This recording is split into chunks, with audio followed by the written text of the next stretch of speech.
అంచేత ఇవన్నీ కావాలి అని అంటే ఆ అమ్మ యొక్క నామం నేర్చుకుని తీరాలి.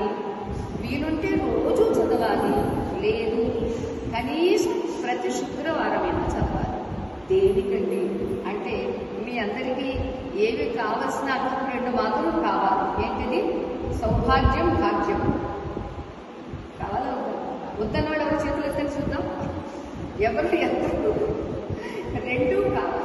సో 2 కావాలి కాబట్టి రెండింటినీ ప్రసాదించేటటువంటి శక్తి స్వరూపిణి, అన్నీ కలిగి ఉన్నటువంటి అష్టైశ్వర్య స్వరూపిణి.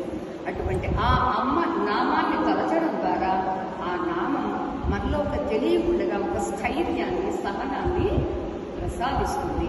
అందుచేత లలితా సహస్రనామం నేర్చుకుని చదవడం చాలా మంచిది. వచ్చుంటే చాలా సంతోషం. అంతేకాదు మాకు వచ్చు కదా అని ఇష్టం వచ్చినట్టు తప్పులు చదవడం కాకుండా చక్కగా అది నేర్చుకుని సుస్పష్టంగా చదవడం చాలా అవసరం. ఓకే, మనం రంగ ప్రవేశం చేద్దాము. ఇక ఎందుకు సువాసిని పూజ అని అంటే, సువాసిని చాలా మంది సుహాసిని అంటారు. సిని అప్పుడు పేరు చెప్తుంది, సుహాసిని కాదు, సువాసిని అంటే ఎవరైతే తనలో సద్గుణాలను వసింప చేసుకుంటుందో, అంటే తన జీవితంలో వాటిని పాటిస్తుందో ఆమె సువాసిని అనేది ఒక అర్థం.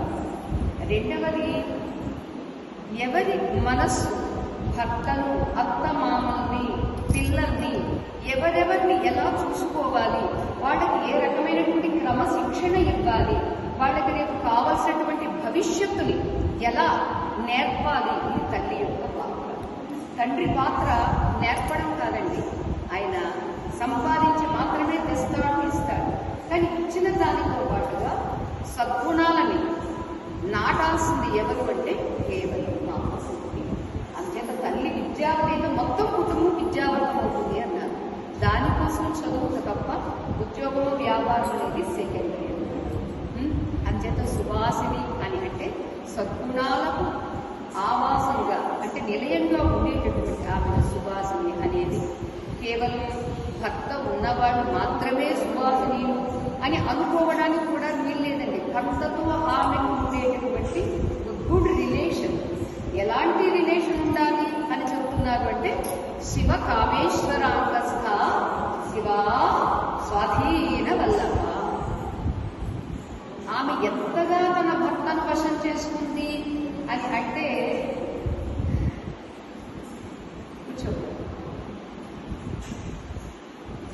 ఆకులు కూడా తినకుండా తపస్సు చేసి ఆయన వశం చేసుకుంది. ఈ కాలంలో మీరు 3 రూపాయలు ఇచ్చి కట్నం తెచ్చుకొని సిట్ అంటే కూర్చోవడం, స్టాండ్ అంటే లేవడం, ఇది కాదండి. ఇది స్వాధీనం కాదు. ఏది స్వాధీనం అంటే మనసెరిగి ప్రవర్తించడం, మనసును గెలుచుకోవడం, జీవితాన్ని తనకు వశం చేసుకోవడం. ఇది శివ కామేశ్వరాంగస్థ. వశం చేసుకున్నటువంటి ఆమె ఎక్కడ కూర్చుందంటే, మీరు వంటింట్లోనో మీ ఆయన ఆఫీసులోనో కాదండి, స్వామి యొక్క ఎడమ భాగంలో కూర్చుంటుంది. ఇది శివ కామేశ్వర అంగస్థ. అంతేకాదు కూర్చోవడం ఉంటేనా, మీరు కూడా వెళ్ళి కూర్చుంటారు అప్పుడప్పుడు, కోపం వచ్చినప్పుడు, ప్రేమ వచ్చినప్పుడు. కానీ అక్కడ అలా కాదు. స్వాధీన వల్ల తన భర్తను తన వశంలో ఉంచుకునేటువంటి ఆమె. ఎలా ఉంచుకున్నావమ్మా వశంలో అని అంటే, తపస్సు చేసి ఆయన్ని నా వశంలో పెట్టుకున్నాను. మరి మీరేం చేయాలి? తపస్సు చేయాలి.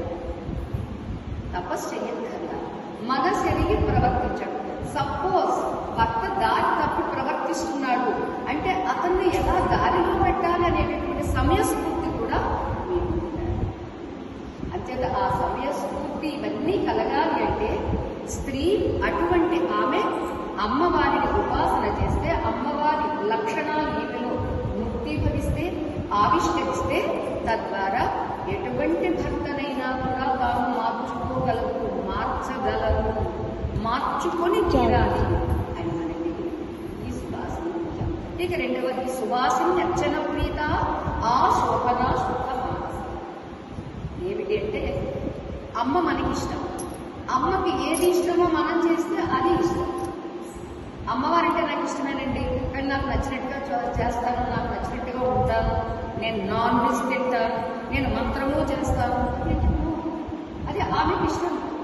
అంచేత ఆమెకి ఇష్టమైనటువంటి పనులు ఎన్నో ఉన్న వాటిల్లో మనం అమ్మ యొక్క ప్రతిరూపం అంటే ఆమె అణువణువునా వ్యాపించి ఉంది, అందరిగా ఉన్నది ఆమె. అచ్చర అచర అంటే కదిలేటటువంటి కదలిక లేనటువంటి ప్రాణులుగా తానే ఉంది. కానీ మనం విశేషంగా ఒక శక్తిని పొందాలి అంటే విశేషంగా ఒక మూర్తిని మనం పెట్టుకుని చేస్తూ ఉంటాం. గాలి అంతా ఉన్నా నాకు ఎస్పెషల్లీ ఎక్స్ట్రా గాలి కావాలంటే ఫ్యాన్ ఎలా పెట్టుకుంటున్నాము, అలానే ఇక్కడ కూడా మనకి విశేషమైనటువంటి ఐశ్వర్యం సౌభాగ్యము ఇన్ని కావాలి అనుకుంటే అన్నీ తానే స్వరూపంగా ఉన్నటువంటి అమ్మను ఒక మూర్తిగా పెట్టుకుని మనము వాసన చేయడం. అంచేత అమ్మకి ఇష్టమైనటువంటిది ఏమిటి? సువాసినీలను అర్చన చేస్తే ఆమెకు ప్రీతి. అంచేత ఆమె ప్రీతిని మనం నెరవేర్చుకోవడం. ఇంకా చెప్పాలంటే ట్రెడిషనల్గా చెయ్యాలి అంటే రోజుకొక బాల రోజుకొక సువాసిని కూర్చోబెట్టి చేస్తారు. చింతలపూడి మా స్వామివారు చేశారు. అలానే ఇప్పుడు మన పూజ్యపాదులు శ్రీ గణపతి సచ్చిదానంద స్వామివారు చేస్తూ ఉన్నారు. చాలా మంది తెలిసినటువంటి వాళ్ళు శ్రీనిత్యోపాసకులందరూ ఇది చేస్తూ ఉంటారు. మనం అంతగా ఇక్కడ ఆ వాతావరణం మనకి సహకరించదు కాబట్టి వచ్చేవాళ్ళు ఉండరు, చేసేవాళ్ళు ఉండరు కాబట్టి కనీసం చివరి రోజులు మాత్రం మనం సువాసనలను చేస్తూ ఉంటాం. అదే సాంప్రదాయంలో మనం ఈ సంవత్సరం కూడా కొనసాగుతూ ఉన్నాము.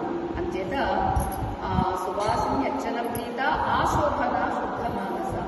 తల్లికి పూజ చేసిన వాళ్ళు తల్లి పేరుగా ప్రతిరూపాలకి చైతన్య పూజ అంటారు.